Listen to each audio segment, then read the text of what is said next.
Hi guys, ഞാനിവിടെ കുറച്ച് മല്ലപ്പള്ളിയെ കുറിച്ച് കുറച്ച് വീഡിയോസൊക്കെ ചെയ്തപ്പോൾ എന്നെ ഒരുപാട് പേര് കോൾ ചെയ്തു.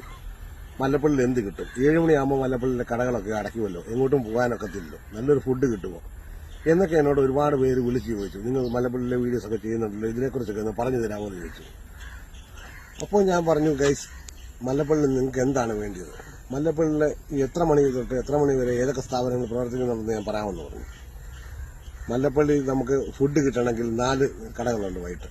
ഒന്ന് നമ്മുടെ രമണൻ ചേട്ടന്റെ ഹോട്ടലുണ്ട്, അത് രാത്രി ഏകദേശം 12 മണിയോളം ആവും അടയ്ക്കുമ്പോൾ. പിന്നെ മല്ലപ്പള്ളി രണ്ട് തട്ടുകടകളുണ്ട്. പിന്നെ നമ്മുടെ ഗുരുമന്ദിരത്തിനടുത്ത് നമ്മുടെ റോഷൻ ടേഴ്സിന്റെ ഒരു കടയുണ്ട്. ഈ 4 കടകൾ ഏകദേശം രാത്രി 12 മണിയോളം നമ്മളെ അടയ്ക്കത്തുള്ളൂ. പിന്നെ നമ്മുടെ അക്കരെ അയ്യച്ചാടിയുടെ അതേ ബിൽഡിങ്ങിലുള്ള റൈറ്റ് സൂപ്പർ മാർക്കറ്റ് 12 മണിക്ക് അടയ്ക്കത്തുള്ളൂ. അവിടെ കുട്ടികൾക്ക് വേണ്ട ബുക്ക്, പുസ്തകം, പേന, പെൻസില് എല്ലാ സാധനങ്ങളും കിട്ടും. സ്റ്റേഷനറി സാധനങ്ങൾ കിട്ടും, തണുത്ത വെള്ളം കിട്ടും, പാല് കിട്ടും, തൈര് കിട്ടും. പിന്നെ നമ്മുടെ ബസ് സ്റ്റാൻഡിനകത്ത് വന്നാൽ വടക്കേടത്ത് ഫ്രൂട്ട്സ് കട, അത് 12:30 ആയിട്ട് അടയ്ക്കത്തുള്ളൂ. അവിടെ ഒരുമാതിരിപ്പെട്ട എല്ലാ ഫ്രൂട്ട്സുകളും ഉണ്ട്, പഴങ്ങളുണ്ട്. പിന്നെ അവിടെ എല്ലാ സാധനങ്ങളും കിട്ടും. പച്ചക്കറി, ചെറിയ പച്ചക്കറി സാധനങ്ങളുണ്ട്. പിന്നെ സിഗരറ്റ്, ബീഡി അങ്ങനെയുള്ള ഐറ്റംസ് എല്ലാം അവിടെ കിട്ടും 12:30 വരെ. പിന്നെ കേസ് മല്ലപ്പള്ളി 12 മണി വരെ 1-ാം സ്റ്റാൻഡിൽ ഓട്ടോറിക്ഷ കിട്ടുന്നതായിരിക്കും. 12 മണി വരെ മല്ലപ്പള്ളി 1-ാം സ്റ്റാൻഡിൽ ഓട്ടോറിക്ഷകൾ ഏകദേശം 12 മണി വരെ ഉണ്ട്. രാത്രി ഒരു 1:30 വരെ തിരുവല്ലായത് വരുന്ന ബസ്സുകളുണ്ട്. ഇവിടുന്ന് അങ്ങോട്ട് പോകാനൊക്കത്തില്ല, ഇങ്ങോട്ട് വരാനുണ്ട്. പിന്നെ നമ്മുടെ ഒരു ഓട്ടോറിക്ഷക്കാരൻ ചെങ്ങന്നൂരാണ് താമസിക്കുന്നത്, മല്ലപ്പള്ളിയിലാണ് ഇപ്പോൾ വണ്ടി പാർക്ക് ചെയ്യുന്നത്. അത്യാവശ്യം ഞാൻ രാജു എന്നാണ് അദ്ദേഹത്തിന്റെ പേര്. അദ്ദേഹത്തിന്റെ നമ്പർ ഞാൻ ഈ വീഡിയോയ്ക്ക് ലാസ്റ്റ് ഞാൻ ചെയ്യുന്നതായിരിക്കും. അത്യാവശ്യക്കാർ ചെല്ലുവാണെങ്കിൽ ആ പുള്ളിയുടെ വാഹനം വിളിച്ചു പോകാനാണ്. ഫാമിലിക്കാരൊക്കെ വന്നാലും എല്ലാം അദ്ദേഹത്തിന്റെ വാഹനം വിളിച്ചു പോകാൻ പറ്റുന്നതാണ്.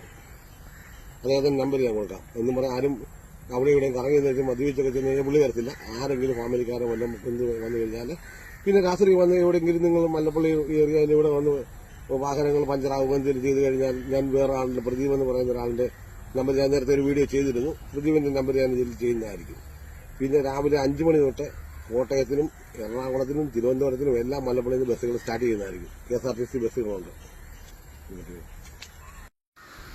അതുകൂടാതെ നമ്മുടെ ഒരുമാതിരിപ്പെട്ട ആരെങ്കിലും പാവപ്പെട്ട ആൾക്കാർ വരുവാണെങ്കിൽ നമ്മുടെ അർച്ചന ഹോട്ടലിൽ മധു ഒരുപാട് പേർക്ക് അന്നദാനങ്ങൾ ചെയ്യുന്നുണ്ട്, ഭക്ഷണം കൊടുക്കുന്നുണ്ട്.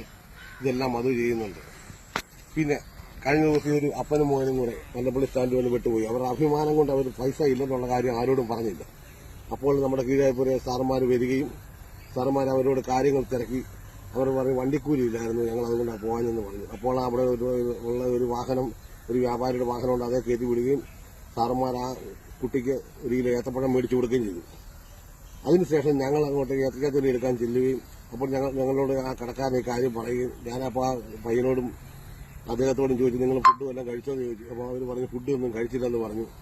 അപ്പോൾ ഫുഡ് കഴിച്ചില്ല എന്ന് പറഞ്ഞപ്പോൾ ഞാൻ വിളിച്ചുകൊണ്ട് അവരെ കൊണ്ട് പോയിട്ട് ശശിയുടെ തട്ടുകട ചെല്ലുകയും ശശിയോട് പറഞ്ഞു ഇവർക്ക് ആവശ്യമുള്ള ഫുഡ് കൊടുത്താൽ പൈസ തന്നോളാന്ന് പറഞ്ഞു.